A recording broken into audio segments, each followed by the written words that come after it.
December 4వ తారీఖున దత్తాత్రేయ జయంతి సందర్భంగా శ్రీమతి స్రవంతి గారి ఆధ్వర్యంలో దత్త హోమం సంప్రదించండి. నమస్తే, వెల్కమ్ టు సుమన్ టీవీ. నేను పద్మిని. ప్రస్తుతంతో పాటు ప్రముఖ ఆధ్యాత్మికవేత్త, వాస్తు జ్యోతిష పండితులు నిట్టెల ఫణిభాస్కర్ శర్మ గారు మనతో పాటు ఉన్నారు. మాట్లాడదాం. నమస్కారం అండి. నమస్కారం అండి. ఫణి గారు, ముందుగా మీకు దత్త పూర్ణిమ శుభాకాంక్షలు అండి. మీకు కూడా రండి. దత్త జయంతి. జై గురుదేవ దత్త. జయ గురుదేవ దత్త.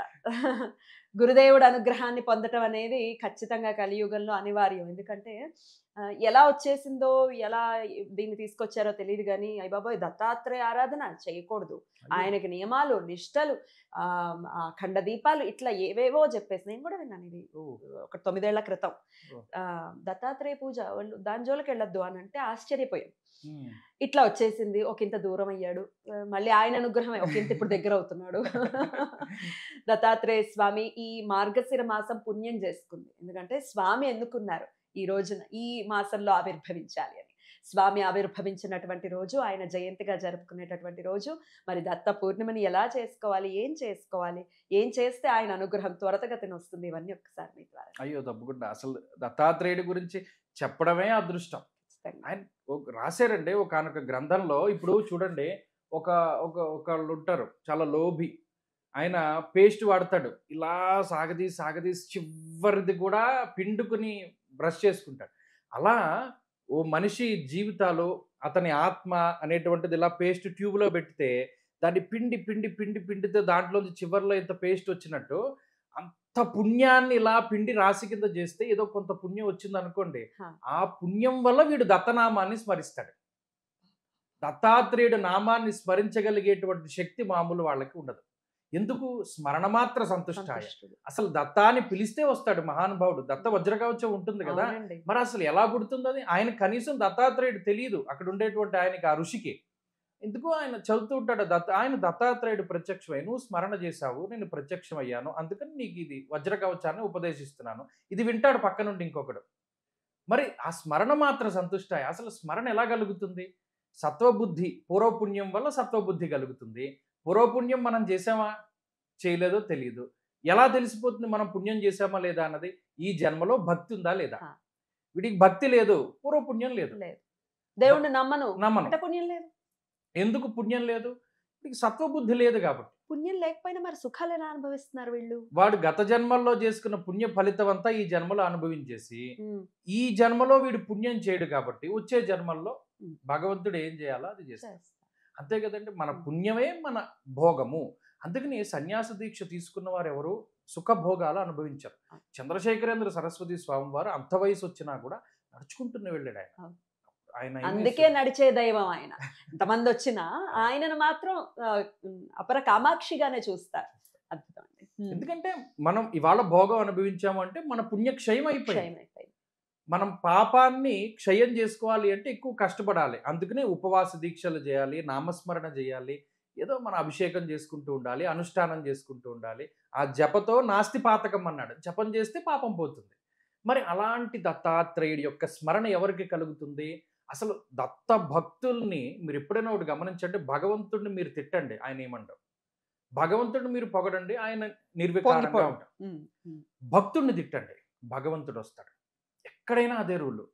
దత్త భక్తుల్ని మనం ఆరాధిస్తే దత్తాత్రేయుడు మనల్ని అనుగ్రహిస్తాడు. అలాగే భగవద్భక్తుల్ని మనం ఆరాధన చేస్తే భగవంతుడు పొంగిపోతాడు. ఎంతమంది నాయనారుల చరిత్ర లేదు? మీరు ఈ దత్తాత్రేయుడు ఆయన సృష్టి స్థితి లయాలకి సంబంధించినటువంటి సంకల్ప స్వరూపం. ఆయనే శివుడు, ఆయనే విష్ణుమూర్తి, ఆయనే బ్రహ్మ. కథమించిన శక్తి ఇంకెక్కడుంది ఆరాధించడానికి? అటువంటి ఆయన పౌర్ణమి రోజున ఎందుకు వచ్చాడు? అన్ని కళలతోటి ఆవిర్భవించాడు ఆయన. చంద్రుడికి ఎన్ని పరిపూర్ణమైన కళలు ఉంటాయో ఆయన అన్ని పరిపూర్ణమైనటువంటి కళలు. ఆయన గురుస్వరూపం కదా. అది మార్గశిర మాసంలోనే ఏమిటి మార్గశిర పౌర్ణమికి అంత విశేషం? అయ్యో, ఆయన అన్నాడు కదా, మార్గశిర మాసంలో దత్తాత్రేయుడే కాదు, విష్ణుమూర్తికి సంబంధించిన అనేక అవతారాలన్నీ మార్గశిర మాసంలోనే. శివుడు లింగ రూపంలో ఆవిర్భవించింది మార్గశిర మాసంలోనే. ఆ మాసానికి ఎంత ప్రాముఖ్యత. అధ్వర యజ్ఞం జరిగిన తర్వాత పరమశివుడు ప్రత్యక్షంగా ఆయన వెంబడించుకుంటూ వెళ్ళి ఆ లేడి రూపంలో ఉన్నటువంటి మృగశిర నక్షత్రం తర్వాత ఉన్న ఆరుద్ర నక్షత్రంలో ఆవిర్భవించడం జరుగుతుంది. ఇది ఎక్కడ కనబడుతుంది మనకి అంటే మహాభారతంలో కూడా చెప్తారు దీని గురించి.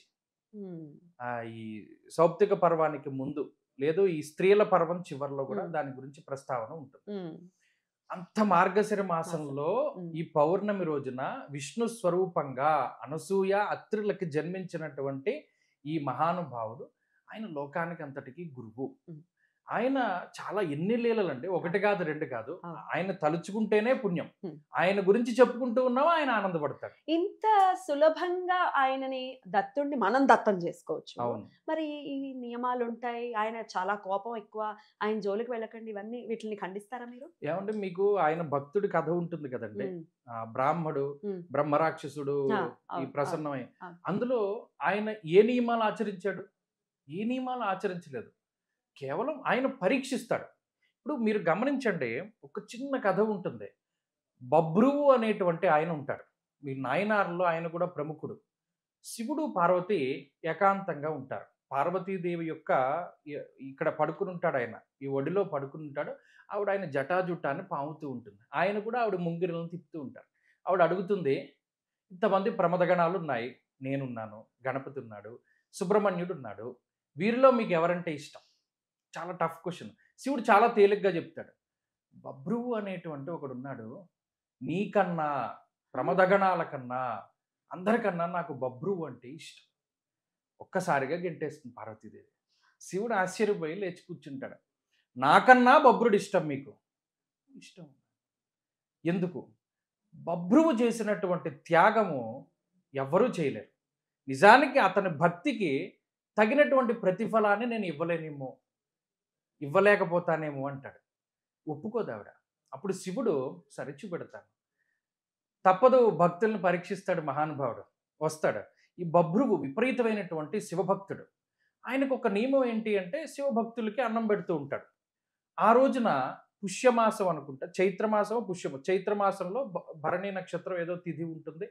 ఆ రోజున ఆయన శివయోగుల గురించి వెతుకుతుంది. శివయోగి అంటే ఎవడంటే త్రిపుండ్రాలను ధారణ చేసి రుద్రాక్షమాల ధరించి శివనామాన్ని జపిస్తూ ఉన్నటువంటి వాళ్ళందరూ శివయోగులే. ఆ శివయోగి కనబడితే దండం పెడితే శివుడికి దండం పెట్టినట్టు వెతుకుతూ ఉంటాడు. ఈయన వెళతాడు. అప్పటికే చాలా లేట్ అయిపోతుంది. ఎండ, కాళ్ళు మాడిపోతాయి, పైన కింద వేడి అయిపోతుంది. తిరుగుతాడు, దొరకడం. శివుడు ఒక పెద్ద ఆయన జటాజూటంతో చాలా వయసు మీద పడ్డవాళ్ళలాగా ఒక రుద్ర స్వరూపం, భైరవ స్వరూపంలో వస్తాడు. వచ్చి, అమ్మ నాకు చాలా ఆకలేస్తోంది, ఇక్కడ బభ్రువు అని శివభక్తుడు ఉన్నట్టు కదా, అన్నం పెడతాడేమో అని వచ్చానంటే, స్వామి మా ఆయన వెళ్ళారు, పరంజ్యోతి ఆయన పేరు, వెళ్ళాడండి పరంజ్యోతి గారు, ఈ బభ్రువు అనే ఆయన బయటికి వెళ్ళారు, మీరు కూర్చోండి నేను అన్నం పెడతా. మగవాళ్ళు లేని ఇంట్లోకి నేను రాను, గుళ్ళో కూర్చుంటాను, రాగానే చెప్పు. ఈయన అలసిపోయి వస్తాడు.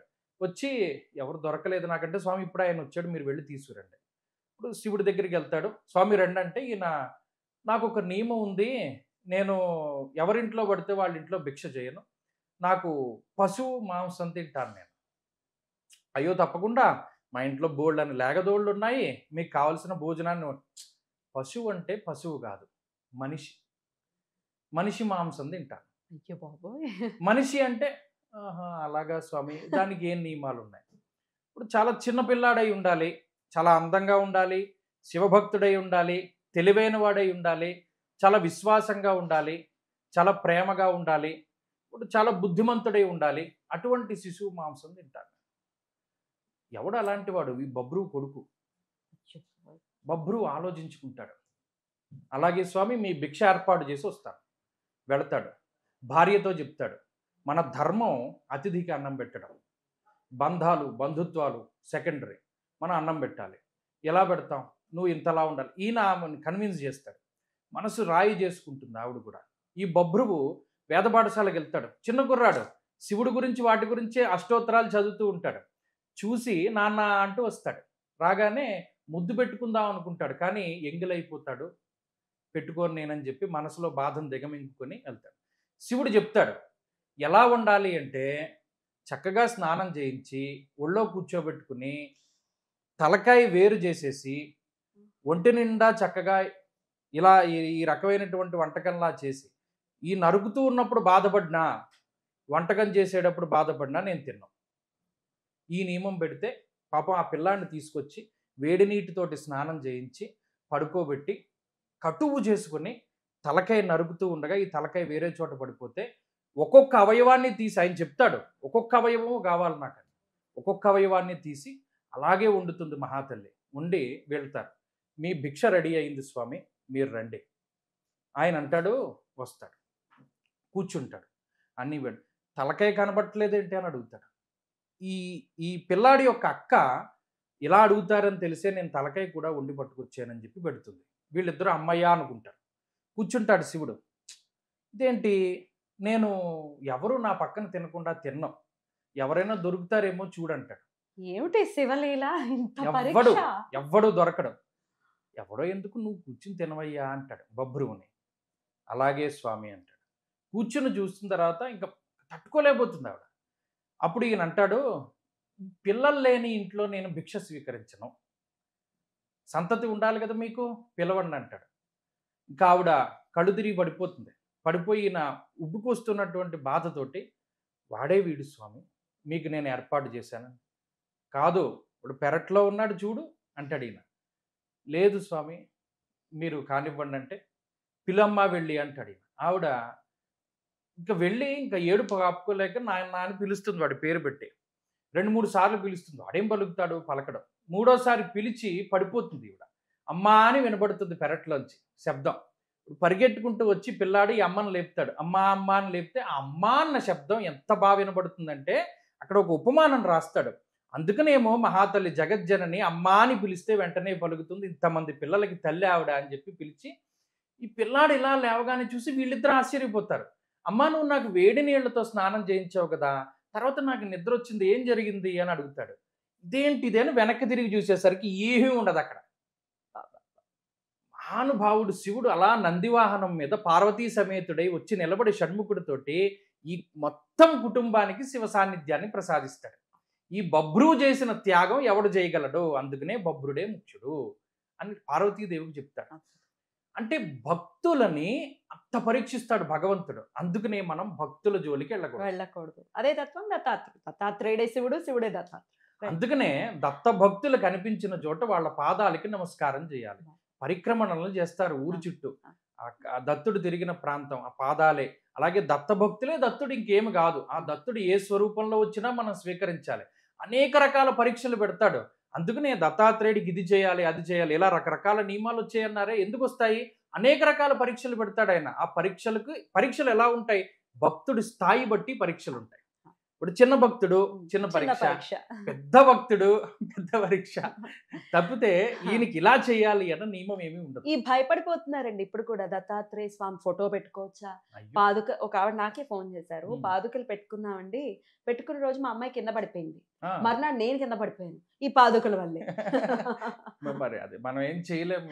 ఈ ప్రశ్నలకి సమాధానం ఏముండదు. అసలు దత్తుడు మీ ఇంట్లోకి రావడమే యోగం కదా. అసలు మీ ఇంట్లోకి వచ్చాడు ఆయన, చాలా అదృష్టం. నాకు మీరు చెప్తే నమ్మరు, ఈ సంవత్సరంలో గురుడు మారింది నా ఉద్దేశం మే 15 గురువారం నాడు అయి ఉంటుంది. ఒక ఆయన బెంగళూరు నుండి వచ్చి దత్తుడి పుస్తకం ఇచ్చాడు నాకు. దత్తాత్రేయ స్వామి వారి 3 అవతారాలు సంక్షిప్తంగా రాసిన పెద్ద ప్రతి స్వామి ఇది మొన్ననే రిలీజ్ అయింది, మీకు పట్టుకొచ్చి ఇస్తున్నాను అన్నాడు. ఎంత నాకు ఆనందం వేసిందంటే, మీకు దత్తాత్రేయుడు మన దగ్గరికి రావడము, దత్తుడి పుస్తకం రావడము, ఫోటో రావడము, ఆయన నామం వినబడ్డాం. కురూపురం వెళ్ళాం మేము, మీరు నమ్మరు. అద్భుతంగా కురూపురం ఎలా వెళ్ళానో, నాకు తెల్లారితే అక్కడ పంచాంగ శ్రవణం ఉంది ప్రొద్దుటూరులో. హైదరాబాద్లో ఉన్నాను ఎందుకు అనుకోకుండా, మక్తల్లో మించి వెళ్ళిపోవాలని వెళ్ళిపోయాం. ఆ రోజు సాయంత్రం అమావాస్య కదండి, ఇంకెవరుంటారు అక్కడ, అంతానేమో ఎండిపోయింది, నడుచుకుంటూ వెళ్ళిపోయాం. వెళ్ళగానే నది ఎండిపోయింది, ఇంకేం. తర్వాత ఏంటంటే అక్కడ మాకు ఈ సబ్స్క్రైబర్స్ ఎవరో ఉంటారు కదా, గుర్తుపట్టి, స్వామి మీరు ఉంటారా అంటే, నాకు 2 చిన్నపిల్లలు, నాకెవరు తెలియదండి ఇక్కడ, మరి ఆయన అనుగ్రహం ఉంటే ఉంటాను, మీరు ఉంటే ఉంటానంటే మన అందరం ఉందామన్నారు. ఆ రోజు రాత్రి మేము ఏం చేసాము, కూర్చున్నాం. ఎవడో మహానుభావుడు పట్టుకొచ్చి వేడివేడి ఉప్మా పెట్టాడు. వెళ్ళగానే ఆ కురుపురంలో అర్చకుడు ఆయన మాకు రూమ్ ఇచ్చాడు. మాకు ఎవ్వరు తెలియదు. మీరు చెప్తే నమ్మరు, శ్రీపాదవల్లభ చరితామృతంలో ఆయన ఉంటాడు కదా, శంకర భట్టు. నేను ఏం చదివానంటే, తెల్లారితే శంకర భట్టు కురుపురం చేరుకుంటాడు, అక్కడితోటి ఆ కథ అయిపోయింది. అక్కడ వరకే చదివాను నేను. మీరు చేరుకున్నారు, నేను వెళ్ళారు. యథార్థం మీరు నమ్మరు, ఇంకా చాలా మంది అక్కడ ఉన్న వాళ్ళకి తెలుసును. ఆ రాత్రి మేమంతా కూర్చున్నాం అండి. దిగంబర దిగంబర శ్రీపాద వల్లభ దిగంబర అది టేపేమో అనుకున్నాం మేము. ఎవరో కూర్చుని అలా చెప్తూనే ఉంటారట రాత్రి అంతాను. మాకేంటి మేము అన్ని చదివిందే మనం ఎప్పుడు చూడలేదు. ఆ దత్తాత్రేయుడు ఇక్కడ సూర్య నమస్కారాలు చేశారు. ఆ రాయ ఒక ఆయన చూపించాడు. తర్వాత ఏమో ఇదే ఇక్కడే మహావృక్షము, ఇక్కడే ఆవిడకి ఈ దత్తుడు ఆ చిన్నపిల్లాడు వాళ్ళ తండ్రి ఇదైతే ఆవిడని ఏడిపిస్తూ ఉంటే ఇక్కడ ఇవన్నీ చేశాడు. ఇలా ఒక్కొక్కటి అన్ని చూసాం. ఈ గుహలో తపస్సు చేసుకునేవాడు, ఇక్కడే సూక్ష్మ రూపంలో తిరుగుతాడు. ఇవన్నీ చెప్పుకుంటూ వెళ్తూ ఉంటే రాత్రంతా ఈ నామమే విన్నాం. మాకు నిద్ర పట్టలేదు. సరే అక్కడంతా మీకు తెలియంది కాదు కదా, సౌకర్యాలు కొంచెం తక్కువ ఉంటాయి. అయినప్పటికీ మేము పొద్దున్నే లేచి ఎర్లీ మార్నింగ్ అక్కడ పాదుకాభిషేకం చేస్తాం. ఆ రోజు పాడ్యమి, కొత్త సంవత్సరం. అక్కడే ఉండి అది చూసి అక్కడే సంధ్యావందనం చేసుకుని మేము వెళ్ళాం. మీరు నమ్మరు, ఆ సంవత్సరంలోనే మేము కాశీ వెళ్ళాం. ఇప్పుడు నాతో కూడా వస్తాడే సాయిగడు, మా ఇద్దరికి ఇదే వినబడింది. దిగంబర దిగంబర శ్రీపాద వల్లభ దిగంబర అని. నేను మొహమ్మని చూసుకున్నాను. అరే నీకేమైనా వినిపించిందిరా అన్నా. ఇది దిగంబర దిగంబర ఇక్కడ ఎందుకు వినబడుతుందండి అన్నాడు. మిగతా ఎవరికి వినబడలా. కాశీలో దిగి అడుగు పెట్టిన వెంటనే మాకు వినబడింది. మేము అనుకున్నాం దత్తుడు అనుగ్రహించాడు. దత్తుడు మమ్మల్ని భక్తుడుగా స్వీకరించాడు. అందుకనే కురుపురం తీసుకెళ్ళాడు ఆయన. కురుపురంలో నాకు చెప్పారు మీరు ఆ కుక్క చెప్పండి. మీరు చెప్తే నంబర్ దిగిన వెంటనే ఒక కుక్క వచ్చింది. మేము చిన్నపిల్లలతోటి కదండి, దాన్ని తోలుతూ ఉంటే అది మా వెనకాలే వచ్చేది. ఈ నది దాటి అవతల వెళ్ళేంత వరకు కుక్క ఉంది మాతోటి, వెళ్ళగానే లేదు. ఈ కుక్క మేమేం చేసాము, ఆయన ఒక ఆవిడికి శనివారాల పూట ప్రదోషంలో ఇక్కడ అభిషేకం చేయమని చెప్తాడు. ఆలింగం చూసాము, ఆయన సూర్య నమస్కారాలు చేసినవి చూసాము. ఇవన్నీ చూసుకుంటూ వెళ్ళామండి. అంతవరకు కుక్క వచ్చిందండి మాతోటి. చెప్పారు నాకు. మిమ్మల్ని రూముల గురించి కూడా అడిగారు. ఎంత దత్తుడి అనుగ్రహం ఉన్నది. ఆయన మనల్ని స్వీకరిస్తాడు. మనల్ని స్వీకరించాలంటే మరి ఏ నామం పట్టుకోమంటారు? దత్తుడు అంతే. దిగంబర శ్రీపాద వల్లభ దిగంబర బ్రహ్మ విష్ణు మహేశ్వర శ్రీపాద వల్లభ దిగంబర సిద్ధమంగళ స్తోత్రం అవన్నీ చదువుకుంటున్నా. ఖచ్చితంగా ఖచ్చితంగా ఇక్కడి నుంచి అయినా మొదలుపెట్టి ఆయనకి దగ్గర అవ్వటం ప్రయత్నిస్తే త్రిమూర్తి స్వరూపం ఇంకా ఆయన చెయ్యనే ఉంటుంది, చెయ్యలేనిదే ఉంటుంది. అద్భుతం అండి. ఇలా చెప్పుకుంటూ పోతే ఆయన గురించి సరిపోదు సమయం. చాలా అద్భుతంగా వివరించారు. కృతజ్ఞతలు. మరొకసారి మీకు దత్త జయంతి శుభాకాంక్షలు. నమస్కారం అండి. నమస్కారం.